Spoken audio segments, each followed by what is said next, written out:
러시아 소피아 건으로 지금 와서 접수를 했습니다. 원래는 전원관계 자녀인 C3는 F1이 자격 변경이 안 되는데, 이제 우리 소피아 건은 좀 특수해서 제가 일단 설명을 좀 잘 드렸고, 내규에는 현재는 없지만 인도적 사유로 좀 받아줘야 된다고 제가 좀 어필을 했거든요. 그래서 일단 검토를 해보겠다고 했어요. 일단 검토를 해보겠다는 것만으로 좀 저는 반은 성공했다고 좀 보고요. 좋은 결과가 있기를 좀 기대를 해보겠습니다. 소피아 집에 가면 아무도 없는데 한국에 남아야 될 텐데, 일단 좋은 결과가 나올 수 있도록 기대를 해보겠습니다.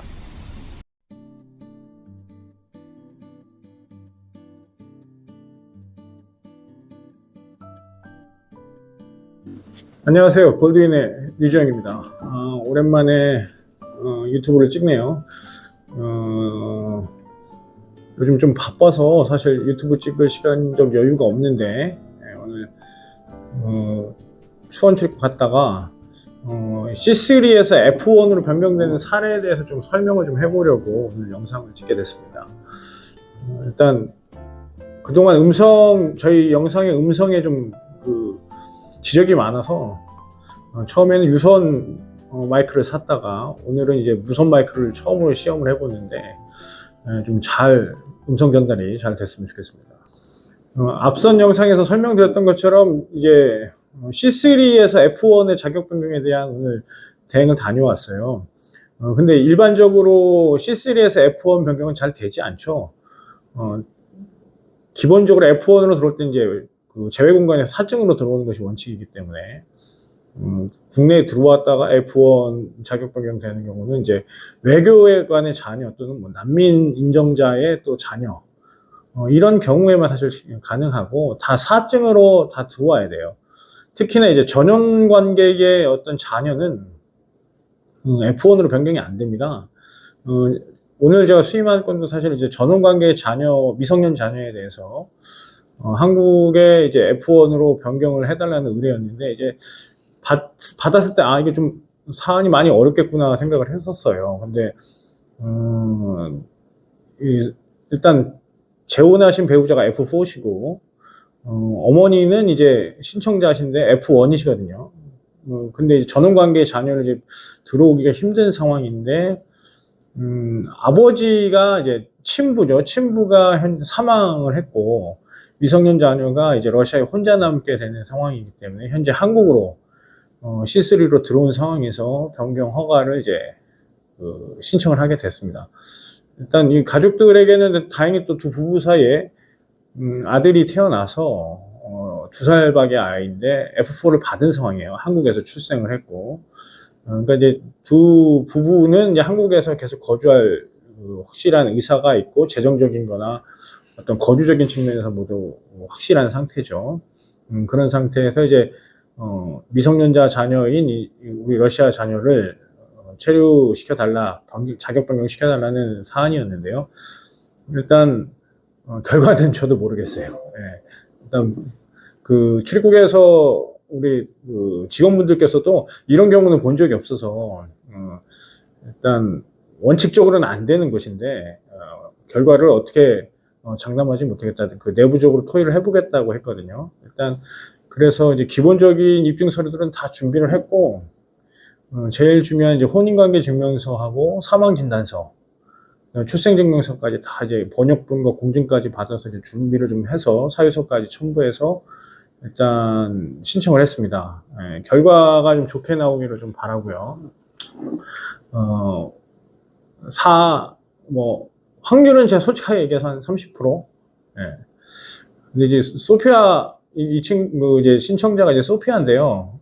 소피아가 이제, 한국에서 이제 교육을 좀 받아야 되기 때문에, 유학생으로 들어왔다면, 사실은 D4로 들어와서, F1으로 이제 하면 사실은 어렵지 않을 텐데, 또 이제 지금 이 부모님은 또 러시아 교육을 또 그대로 이수하길 좀 바라세요. 그러니까 제 개인적인 생각은 이번에 만약에 결렬이 나면 계속 C3로 들어와야 되는 상황이거든요. 곧 대학도 가야 되니까 만약에 불허가 날 경우에 제가 좀 부모님께 좀 제안을 드리면 일단 D4로 한국 학교로 들어오고 그 상태에서 부모님이 현재 F1이니까 F1 자격을 유지한 상태에서 자녀를 양육하는 방식으로 전환해서 좀 신청을 해야 되지 않을까 이렇게 판단을 하고 있습니다.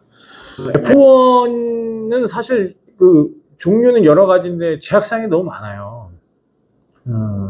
대체로 그 지금 얘기한 D4의 미성년 자녀, 고등학교 이하 자녀에 대한 장육 양력을 위한 부모에게 F1을 발급하는데, 또 이건 또 그 생계 조건이 또 붙습니다. 2인 가족이냐, 3인 가족이냐, 4인 가족이냐. 근데 또 F1만 들어와서 원래는 원칙적으로는 소득이 발생할 수 없죠. 근데 이제 소득까지 보는 것도 사실 좀 아이러니한 제도가 아닌가 개인적으로 좀 생각을 하고, 또 E7, F27의 이제 가족으로 F1으로 들어올 수가 있고, 원칙적으로는 F27의 가족은 이제 F3로 들어와야 되는데, 예외적으로 F1으로 허락해주는 경우들이 있죠. 그리고, 또, F비자로 들어온, F4의 가족들은 중국 동포들 같은 경우는 F1으로 들어올 수 있습니다. 그리고, 자녀 양육 또는 부모의 병 간호, 인도적인 사유에 의거해서 배우자나 가족이 그 상황을 책임질 수 없을 때 F1으로 들어올 수 있는 경우들이 있어요. 그러면 난민의 가족들, 배우자도 G199에 또는 G15의 난민 지위를 받은 가족들은 F1으로 들어올 수 있는 권한이 부여됩니다. 그래서 F1은 사실 좀 쉬울 것 같으면서도 어려운 게 F1 비자고요. 연장은 또 더 제가 볼 땐 어려워요. 보통 사유가 대체로 다 이어가기 힘든 상황들이 되거든요. 자녀가 다 컸다든지, 부모 병세가 호전됐다든지, 또는 애들의 학업이 종료됐다든지, 또 생계요건을 채울 수 없다든지, 이런 여러 가지 자격 변경보다 연장이 더 어려운 비자가 아닌가 이렇게 생각을 합니다. 오늘 진행한 그 소피아의 사례가 어떻게 진행될지 한번 좀 지켜봐 주시고요. 결과는 별도로 다시 영상을 찍도록 하겠습니다. 9월에 처음으로 영상을 찍는 거고요. 새로운 이 영상을 준비하면서 책임감을 좀 느껴요. 왜냐면 출입국 가면 인사를 먼저 건네주시는 행정사님들도 있고, 제 컨텐츠를 보고 연락 오는 외국인들이 좀 자주 있습니다. 그래서 이 행동에 좀 조심스러워야 된다는 것도 좀 새삼 느끼고요. 또 이 컨텐츠가 좀 신뢰가 있어야 되고 정보 전달이 명확해야 된다는 생각을 자꾸 하게 됩니다.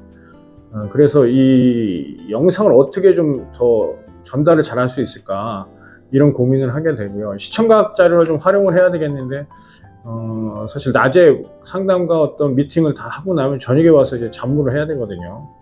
근데 또 시청각 자료 만드는 것도 사실은 업무에 큰 현재는 부담이 되는 소요가 좀 되네요. 그래서 이 컨텐츠의 질적 향상을 이끌어내야 되겠다는 생각을 좀 계속 하고 있고, 이 시청각 위주의 짧은 영상으로 앞으로는 좀 제작을 해야 되겠다는 생각을 하고 있습니다.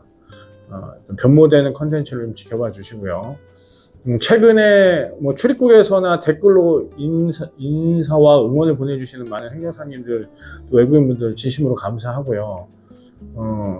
이게 이제 정보 전달하는 내용은 사실 저는 별로 이렇게 많지는 않다고 생각을 하거든요. 근데 제가 이 컨텐츠를 통해서 외국인들을 좀 위하는 그 선의의 노력들, 그리고 행정사 업계에 좀 그 발전을 바라는 선의의 그 노력들을 좋게 봐주시고 응원을 많이 해주세요. 그래서 책임감을 좀 많이 느끼고, 이 컨텐츠의 어떤 좀 무게를 다시 한번 고민을 하고 있는 시기입니다. 좀 더 발전된 모습으로 인사드릴 수 있도록 노력을 하겠습니다. 짧게 찍는다 그랬는데 벌써 또 10분이 다 돼가네요. 네. 늦은 밤까지, 또 늦은 저녁까지 하루 종일 고생하신 우리 시청자분들, 구독자분들께 감사드리고요. 영상 끝까지 시청해 주신 많은 분들께 감사 인사를 올립니다. 보다 나은 컨텐츠로 다시 인사드리도록 하겠습니다. 끝까지 시청해 주셔서 감사합니다.